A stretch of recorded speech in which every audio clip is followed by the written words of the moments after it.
Don't you dare sit before me, being just a wife. Mike's roar filled the room, and at that moment, a dull pain shot through my belly, now at 6 months pregnant. Ouch! An unfamiliar pain coursed through my stomach, and I crumpled to the floor. Madison, are you okay? Hey, what do you think you're doing? While my mother-in-law and father-in-law quickly came to my aid, Mike, used to defying his parents, didn't seem fazed at all. In this house, I'm the boss. I'm the smartest and most elite, that's why. His tone, dripping with scorn as if laughing at everyone present, made me angry, but I was too afraid of being hit again to talk back. Just then, someone said excuse me and sat down next to Mike. I watched intently as the person pulled a business card from their pocket and handed it to Mike. My name is Madison. I'm turning 29 this year.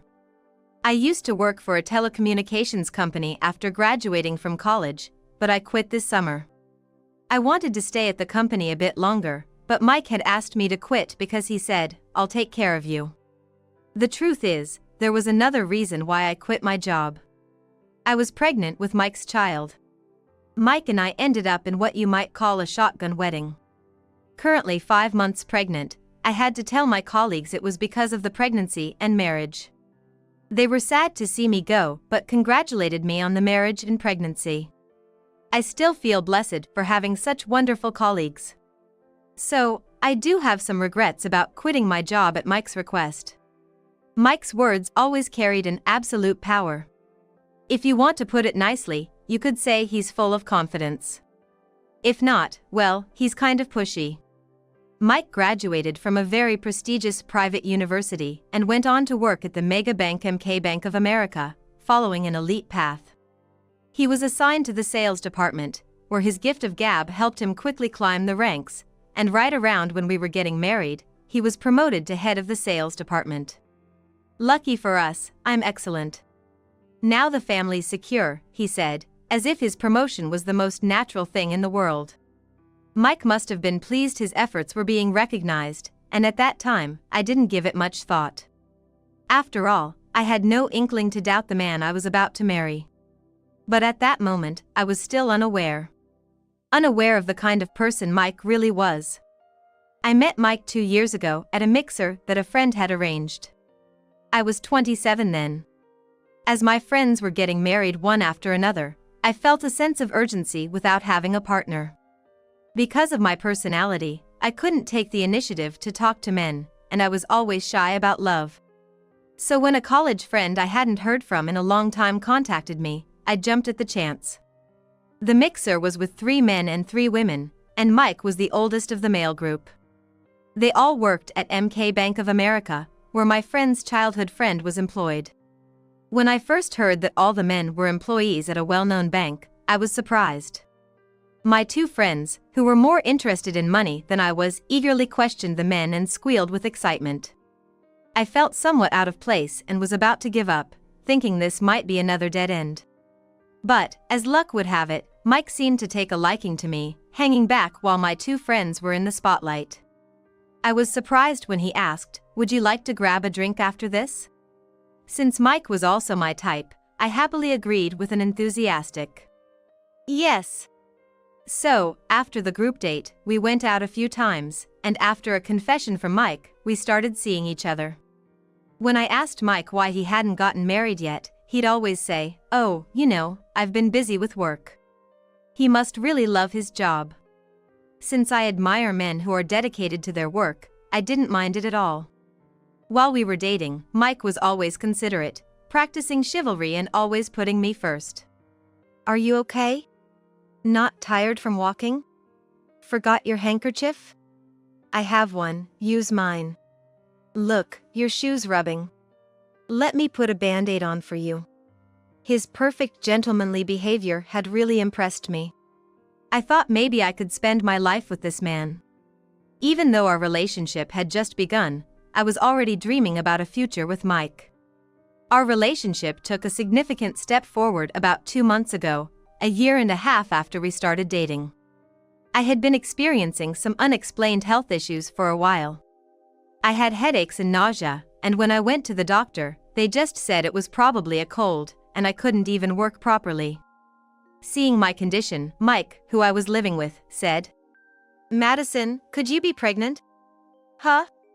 His unexpected words threw me for a loop. But indeed, there were signs. I rushed to the pharmacy to buy a pregnancy test, tried it at home, and lo and behold, it indicated that I was indeed pregnant. I can't believe it. It looks like I'm really pregnant. See, I told you. You should go to the doctor. Yeah. Mike was trying to keep his cool, but his voice was louder than usual. I could tell he was excited. There was a baby inside me, our baby. I thought about it as I rubbed my belly. It made me feel an indescribable sense of affection. The next day, I went straight to the OB/GYN. The test confirmed that there was indeed a baby, and I was told I was 3 months pregnant. The doctor said, "It's surprising you didn't notice until now, but since Mike and I weren't married yet, pregnancy had been the furthest thing from my mind." But now, looking back, I realized that the strange malaise was morning sickness. After leaving the clinic, I told Mike that the pregnancy was going well. That so? His reaction wasn't what I expected. I thought he would be happier, but his response was surprisingly nonchalant, which caught me off guard. Mike, does this mean? Yeah, let's get married. He said it so casually that it was nothing like the proposal I had imagined.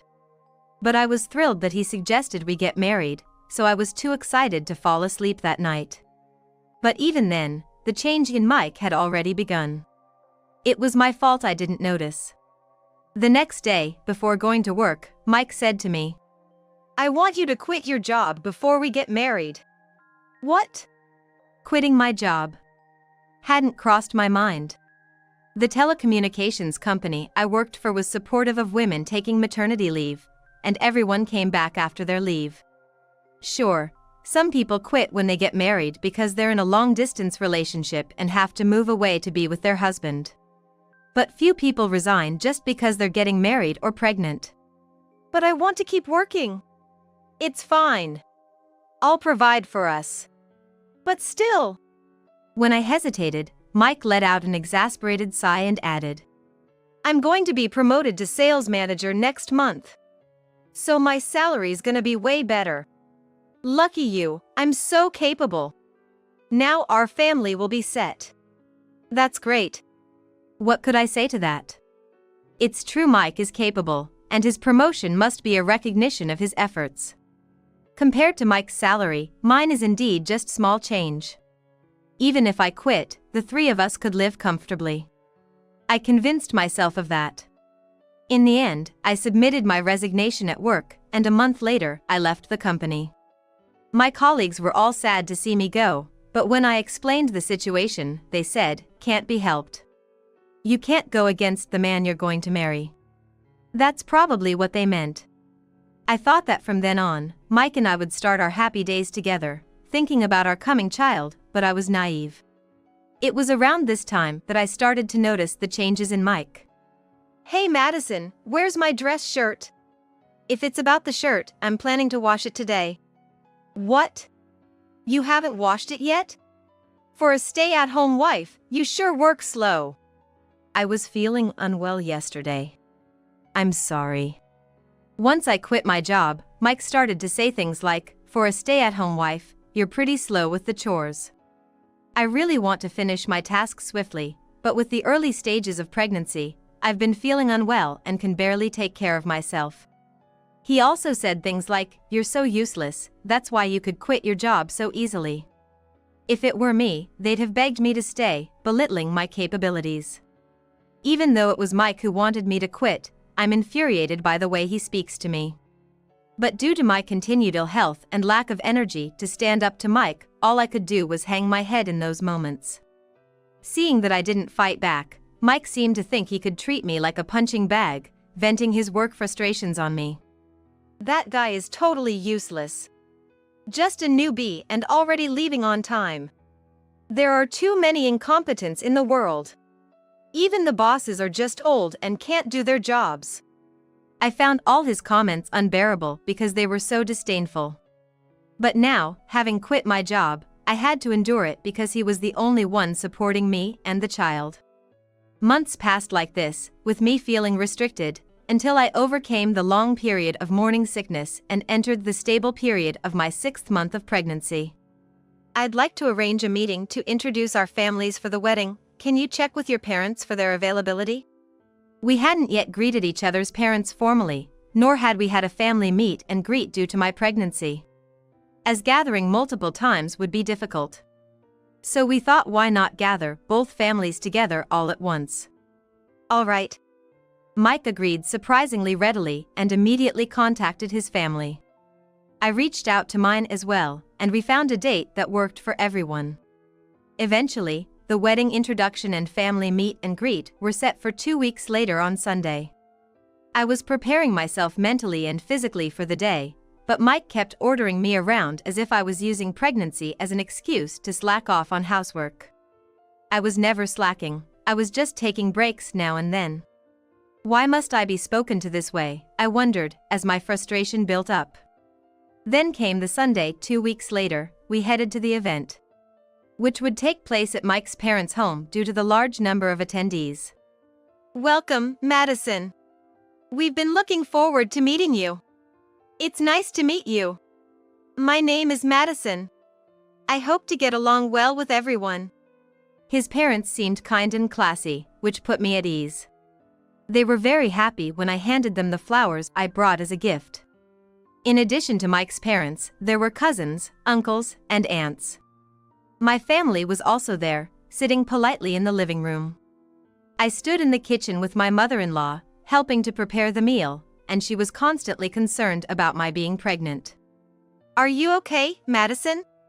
If you're not feeling well, you can sit and wait. Thank you.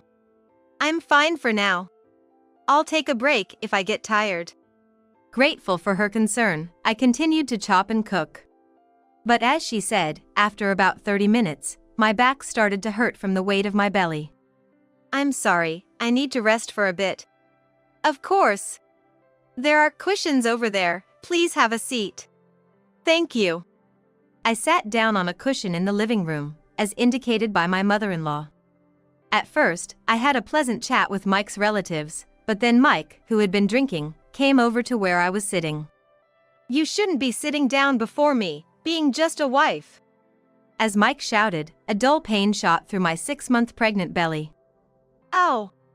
I crumpled to the floor in a pain I had never felt before. Madison, are you all right? Hey, what are you doing? My mother-in-law and father-in-law quickly came to my aid, but Mike, used to defying his parents, seemed unfazed. In this house, I'm the top dog, you know? I'm the smartest and the elite here. His words were a sneer at everyone present, and though I was filled with anger, I was too afraid of another violent outburst to speak up. At that moment, someone said excuse me and sat down next to Mike. I watched intently as he pulled a business card from his breast pocket and handed it to Mike. Huh? What's that, eh? Mike's eyes widened in astonishment as he looked at the business card passed to him from the man. The relatives were all like, "What's going on?" focusing their attention on Mike and the others. Smith General Trading Company. You're familiar with our company, right? I mean, familiar is an understatement. Smith Corp is one of the major clients at our USMK Bank. Good to know. It's an honor. I am Madison's younger brother, a graduate of T University, and currently the president of Smith Corporation. The man was my brother, Kenneth Smith. Smith was my maiden name. I glanced briefly at my brother and parents' faces. My brother was looking straight into Mike's eyes, but I could see the flames of anger burning in his eyes. My parents looked at me and nodded, "It's okay." T University. President of Smith General Trading. You're Madison's brother? Yes. You weren't aware of that, I see. I didn't hear about it. This time, Mike glared at me. I instinctively looked away. The reason I hadn't told Mike about Smith General Trading was that I feared his high pride would make him unreasonably jealous. Smith General Trading is a major corporation known to everyone in the States, with annual sales reaching $100 billion. If you get a job there straight out of college, you're considered very capable, and I hear it's even harder to get in as a mid-career hire. Kenneth was the president of Such Smith General Trading. He is still young at 27, but since he was a child, our father had drilled into him how to manage a business, and after graduating from college and joining Smith Corp, Kenneth quickly started to excel. Just as my father began to follow more often and started taking more time off work, a meeting was called to discuss whether it might be best to just go ahead and hand over the reins of the company to Kenneth early. Come this April, Kenneth finally became the president. Well, I didn't need to hear it, but there's something I have to tell you. What is it? Kenneth spoke in a businesslike and polite tone, but Mike continued to act defiantly. In fact, there's been an issue with some fraudulent activities in the transactions between our two companies. Fraud? Mike's voice quivered. Perhaps it struck a chord. Yes. Apparently, our sales manager had given some under-the-table money to your sales rep, encouraging them to fudge the numbers on the invoices. And that sales rep was you. What? Mike visibly panicked. What does this mean? The rest of us, including relatives, waited for the story to continue. You were recently promoted to sales manager, I hear. It was in recognition of your hard work, no doubt. But it's not hard to imagine that this position was attained through rampant dishonesty. Of course, I fired our idiot sales manager immediately, but if I report this to your company, you're not going to get off scot-free. I see. That's what it was. Mike had been accepting bribes from the Smith Company's sales manager by sending falsified invoices. He had increased his sales figures by engaging in similar fraudulent activities with other companies, which led to his promotion to sales manager. While Kenneth's guess was included, the fact that Mike didn't deny it suggested that it was true. Mike trembled on the spot, glaring at Kenneth with eyes like he was looking at an enemy. We couldn't say anything and watched the confrontation with bated breath. Now, you've climbed the ranks through dishonesty, but just from seeing your behavior today, it's clear. You're not cut out to be in a position of leadership. Punching your pregnant wife's belly? Thinking you're the most important person in this house? Don't joke with me. You always ordering my sister around, thinking you're some kind of elite because you cheated your way up? Kenneth's polite tone suddenly turned harsh as he scolded Mike. In his eyes, there was a determination to defeat his sworn enemy. What the hell are you on about? Don't stick your nose where it doesn't belong. Mike snapped back. I clearly saw Kenneth smirk at that response. You just said what the hell, didn't you? Yeah, I did. So what? I don't want to do business with someone who talks that way to a partner. I thought your company would be a good business partner for us, but I was mistaken. Please ensure your company knows that we will no longer be dealing with you in any capacity. What? Mike had not expected to be hit with a sanction as serious as ending transactions between the Smith Company and MK Bank of America.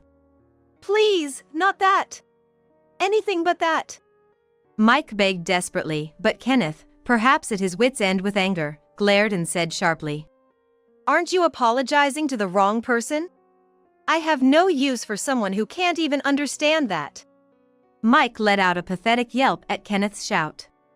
I was utterly shocked to see Mike like this. I had never seen him so shaken before. He tentatively looked my way, then said, I'm really sorry. And to the baby, I'm sorry, it must have hurt. But the words Mike had said to me in the past flashed through my mind, and I could not forgive him just because he was apologizing now. I'm sorry, but I need some time to think about this marriage, I refused him.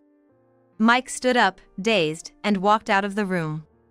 Silence followed among us, but when Kenneth humbly apologized for the fuss at such a gathering, one of the relatives said, Let's just toast for today, and the atmosphere brightened up.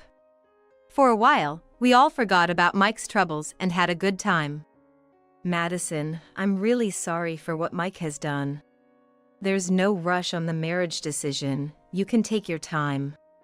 Madison, to your whole family, I'm truly sorry. Mike's parents said, tears brimming in their eye. Despite having such wonderful parents, I couldn't help but feel sad wondering how Mike ended up the way he did. No, we're the ones who should apologize for causing such a commotion. Everyone, I'm sorry. Just give me a little more time to think, I said. No one in my family blamed me for my decision. My parents' eyes conveyed a message: you need to think this through. As I rubbed my belly, I thought about what comes next. Currently, the idea of marrying Mike doesn't sit well with me. But for the sake of this child. Still, no clear answer came to me. I decided to take my time with the decision. A month has passed since then, and I've decided to stay with my parents until the baby is born. As expected, Mike's misconduct at work came to light, and he was fired. Smith General Commerce, a major client, apparently stopped doing business with Bank of America MK as Kenneth had declared. Mike ended up imposing a great loss on his company and losing his job. But he kept coming to my parents' house every day, begging for forgiveness and saying he'd do anything.